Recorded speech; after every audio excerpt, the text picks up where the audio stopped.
Good morning students. आज आप पाठ 2 के व्याकरण बोध को समझेंगे, जिसके अंतर्गत सबसे पहले आता है शब्द युग्म। युग्म अर्थात जोड़ा। हिंदी भाषा में योजक चिन्ह लगाकर कुछ शब्द के जोड़ों को लिखा जाता है।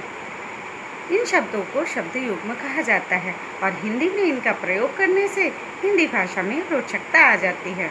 तो चलिए देखते हैं इन शब्द युग्मों को। इसके अंतर्गत सबसे पहले आता है सार्थक निरर्थक शब्द युग्म।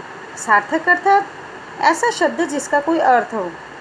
निरर्थक अर्थात जिस शब्द का कोई अर्थ ना हो, जैसे रोटी ओटी। रोटी का अर्थ होता है पर ओटी का कोई अर्थ नहीं होता है। सेकंड है विलोम शब्द युग्म, अर्थात जिसमें दो शब्द हों परंतु वो दोनों एक दूसरे का विपरीत अर्थ देने वाले हों, जैसे रात दिन, लेना देना इत्यादि। थर्ड है पुनरुक्त शब्द युग्म। पुनरुक्त अर्थात किसी एक शब्द की बार बार पुनरावृत्ति होना, अर्थात बार बार वही शब्द आना, जैसे कि बार बार, भांति भांति। इसके बाद सजाति शब्द युग्म। सजाति अर्थात एक ही जाति के शब्द युग्म, जिसका अर्थ लगभग एक ही जैसा हो और वो दोनों एक साथ ही प्रयोग किए जाते हों, जैसे खाते पीते, नहाते धोते इत्यादि। इसके बाद है निरर्थक शब्द युग्म। निरर्थक अर्थात एक ऐसा शब्द युग्म जिसमें दोनों शब्दों का कोई अर्थ ना निकलता हो, जैसे अंट संट। अब लास्ट है परसर्ग युक्त शब्द युग्म। परसर्ग अर्थात कारक चिन्ह। ऐसे शब्द युग्म जिनके बीच में कारक चिन्हों का प्रयोग होता है। कारक चिन्ह आपने पढ़ा है, जैसे कि कर्ता ने, कर्म को, करण से। तो इस तरह के जो कारक चिन्ह होते हैं, अगर वो दो शब्दों के बीच में प्रयोग किए जाते हैं तो इन्हें परसर्ग युक्त शब्द युग्म कहा जाता है। शब्द युग्मों का प्रयोग करते हुए वाक्य बनाइए। यह इस पाठ का सबसे पहला प्रश्न है। अब इसमें कुछ शब्द युग्म दिए गए हैं, जैसे पहला है खाते खाते। तो इसका वाक्य, खाना खाते खाते ही मुझे नींद आने लगी। लेना देना, दोनों भाइयों के झगड़े से मुझे कुछ लेना देना नहीं है। हिला हुज्जत, किस बात पर तुम दोनों हिला हुज्जत कर रहे हो। जल्दी से जल्दी, वर्षा शुरू होने के पूर्व जल्दी से जल्दी मकान की मरम्मत हो जानी चाहिए। खुशी खुशी, मैंने उनका प्रस्ताव खुशी खुशी स्वीकार कर लिया, क्योंकि वेतन और पदवी दोनों ही अच्छी थी। तो यह इस पाठ का व्याकरण बोध का पहला प्रश्न उत्तर था। अब इसके बाद आप पढ़ेंगे संज्ञा। अब हम संज्ञा के बारे में पढ़ेंगे। संज्ञा आपने पहले भी पढ़ी है, लेकिन आज हम एक बार फिर इसकी पुनरावृत्ति करेंगे और इससे संबंधित प्रश्न उत्तरों को हल करेंगे। संज्ञा अर्थात किसी व्यक्ति, वस्तु, स्थान अथवा भाव के नाम को संज्ञा कहा जाता है।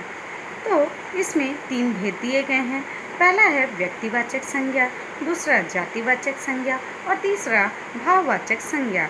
आज हम इनके बारे में पढ़ेंगे।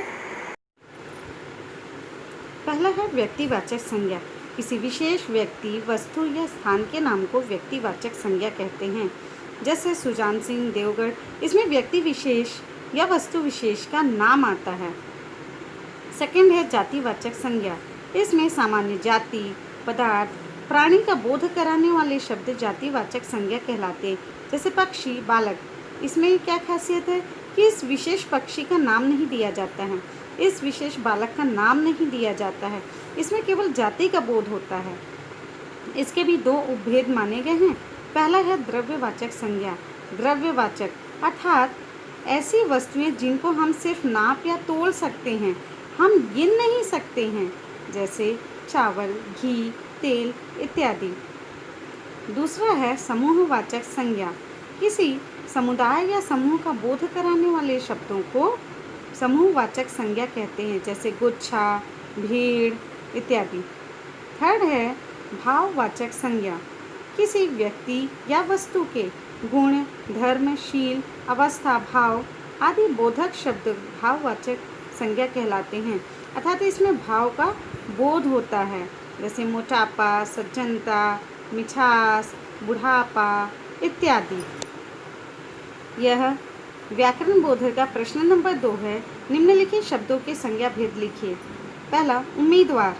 उम्मीदवार जातिवाचक संज्ञा में आएगा क्योंकि उस उम्मीदवार का नाम नहीं दिया गया है। महाशय, यह भी जातिवाचक में आएगा क्योंकि उस महाशय का नाम नहीं दिया गया है।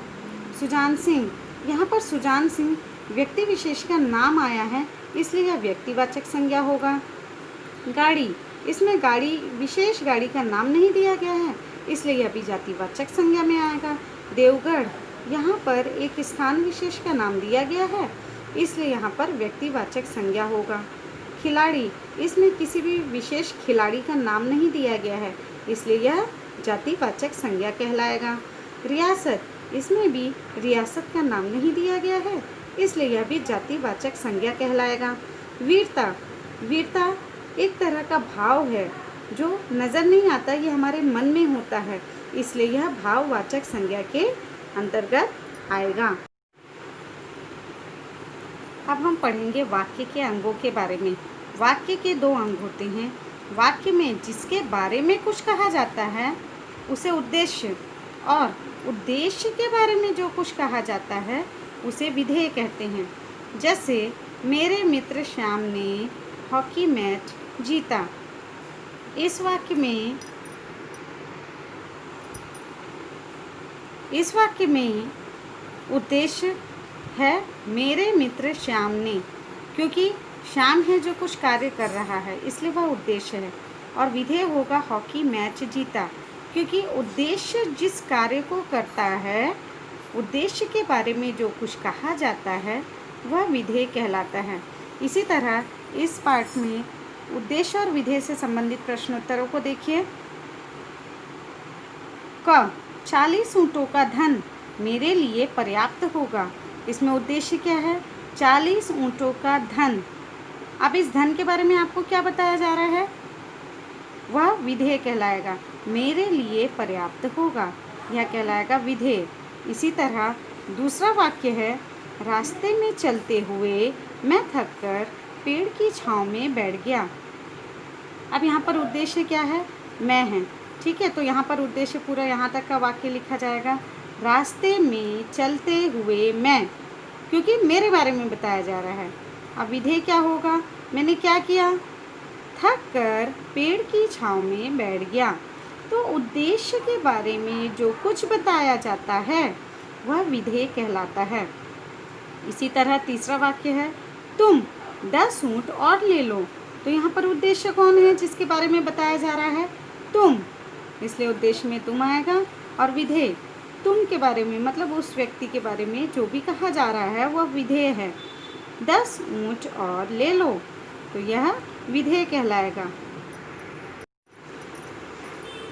अब हम पढ़ेंगे रचना के आधार पर वाक्य भेद। रचना के आधार पर वाक्य के 3 भेद होते हैं। पहला सरल या साधारण वाक्य, दूसरा संयुक्त वाक्य और तीसरा मिश्र वाक्य। सरल वाक्य में केवल एक मुख्य क्रिया का प्रयोग होता है तथा सामान्यतया योजक शब्द अर्थात 2 वाक्यों को जोड़ने के लिए जिन शब्दों का प्रयोग किया जाता है वे योजक शब्द कहलाते हैं। जैसे और, अथवा, तो इनका प्रयोग नहीं किया जाता है। जैसे मैंने फ़कीर को गले लगाया, मतलब एक साधारण सा वाक्य सरल वाक्य या साधारण वाक्य कहलाता है। दूसरा है संयुक्त वाक्य। संयुक्त मतलब 2 अलग अलग वाक्यों को जोड़ना किसी योजक शब्द के द्वारा, जहाँ 2 या अधिक सरल वाक्य और, अथवा, किंतु, परंतु, इसलिए आदि योजक शब्दों से जुड़े होते हैं, वे संयुक्त वाक्य कहलाते हैं। जैसे फर्स्ट, मैंने कह तो दिया परंतु मेरे मन में द्वंद्व होने लगा। इसमें खास बात ये होती है कि ये जो योजक चिन्ह है, यदि आप इसे हटा देते हैं तो आपको दोनों साइड में 2 पूर्ण वाक्य मिलते हैं।